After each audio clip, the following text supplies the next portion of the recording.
Hi guys! இன்னைக்கு ஒரு சூப்பரான பிஸ்கட் ரெசிபி தான் பார்க்க போறோம். பாருங்க எவ்ளோ நல்லா மொறுமொறுன்னு இருக்கு. சாப்பிடுறதுக்கு கடுக்கடுக்குன்னு இல்லாம நல்ல சாஃப்ட்டாவும் இருக்கும், மொறுமொறுன்னும் இருக்கும். வாங்க எப்படி செய்றதுங்கிறத பார்க்கலாம். ஒரு கிண்ணம் எடுத்திருக்கேன். அதில 2 கப் மைதா சேர்த்திருக்கேன். இது கூட 1/2 கப் சர்க்கரை சேர்த்துக்கணும். இத வந்து இப்போ மிக்ஸியில போட்டு அரைச்சு எடுத்துட்டு வந்துக்கலாம். நம்ம அப்படியே சேர்த்தோம்னா கரையாது. அதனால தான். தண்ணியும் அதிகமாயிடும். 4 கப் ஏலக்காய் சேர்த்து அதையும் நல்லா பவுடர் பண்ணிட்டு, நம்ம எடுத்து வச்சிருக்க மைதா கூட சேர்த்துரலாம். இப்போ கொஞ்சமா நம்ம உப்பு சேர்த்துக்கலாம். நம்ம உப்பு சேர்த்துக்கிறப்ப ஸ்வீட் நல்லா தூக்கி கொடுக்கும். கொஞ்சமாக சோடா உப்பு சேர்த்துருக்கேன். இப்போ 2 ஸ்பூன் நெய் சேர்த்துக்கலாம். நெய் சேர்த்துக்கிறப்ப நல்ல வாசனையாக இருக்கும்.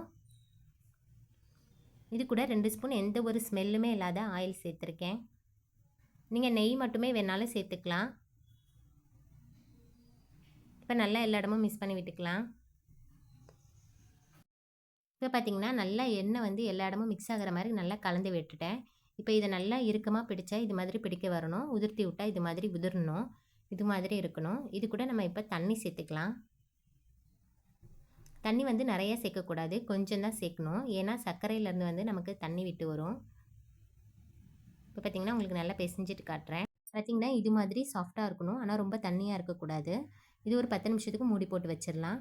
இப்போ பொரிக்கிறதுக்கு இன்னொரு கடாயில் ஆயில் சேர்த்துக்கலாம். ஆயில் லைட்டாக சூடாகட்டும்.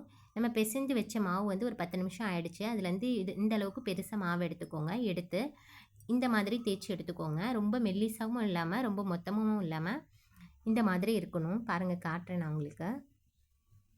பார்த்திங்கன்னா இந்த அளவுக்கு மொத்தமாக இருக்கணும். இதை வந்து நம்ம குட்டி குட்டியாக கட் பண்ணி எடுத்துக்கலாம். இப்போ குட்டி குட்டியாக கட் பண்ணிவிட்டேன். அதை ஆயிலில் சேர்த்துடலாம். ஆயில் வந்து லைட்டாக ஹீட் ஆகிருந்தால் போதும். நம்ம வந்து கேஸை வந்து மீடியம் ஃப்ளேமில் வச்சுக்கணும். ஹை ஃப்ளேமில் வைக்கக்கூடாது. ஹை ஃப்ளேமில் வச்சோம் அப்படின்னா வெளியில் கரைஞ்சிடும், உள்ளே வேகாது. அதுவே நீங்கள் வந்து லோ ஃப்ளேமில் வச்சிங்க அப்படின்னா ஆயில் ஃபுல்லாத்தையும் வந்து உறிஞ்சிடும். அதனால் நீங்கள் மீடியம் ஃப்ளேமில் வச்சுக்கோங்க. நமக்கு சீக்கிரமாக ரெடி ஆகிடும், நல்லாவும் வெந்து வரும்.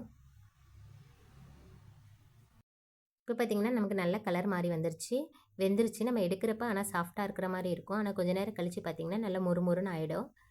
அவ்வளோதான், நம்ம எடுத்துடலாம்.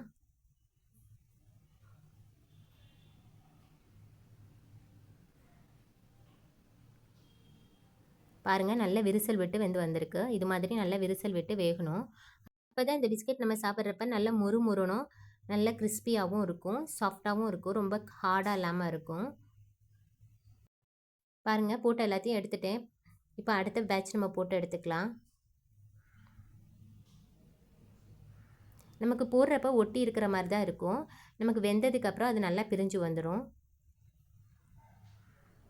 நம்ம எவ்வளோ ஆயில் சேர்த்துருக்கோமோ அதுக்கு தகுந்தாப்பில் நம்ம சேர்த்துக்கலாம். இப்போ நம்ம போதும் போட்டிருக்கிறது பார்த்திங்கன்னா எப்படி பாருங்கள், நல்லா வெந்ததும் மேலே எலும்பி வருது பார்த்திங்களா. இது மாதிரி அதுவாகவே மேலே எலும்பி வரணும். அப்போ தான் நம்ம போட்டிருக்க பக்குவம் வந்து கரெக்டு. நமக்கு நல்லாவும் கிறிஸ்பியாகவும் நல்லா டேஸ்டியாகவும் இருக்கும். பாருங்கள் அவ்வளோதான், வெந்துடுச்சு, நல்ல கலர் மாறிடுச்சு. நம்ம இதையும் எடுத்துடலாம். பாருங்கள் இவ்வளோ சூப்பராக விரிசல் வந்து வெந்திருக்குன்னு.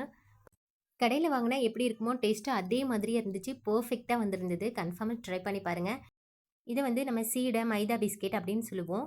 டேஸ்ட்டு ரொம்ப ரொம்ப நல்லாயிருக்கு. எல்லாருக்குமே ரொம்ப பிடிச்சிருந்துச்சு.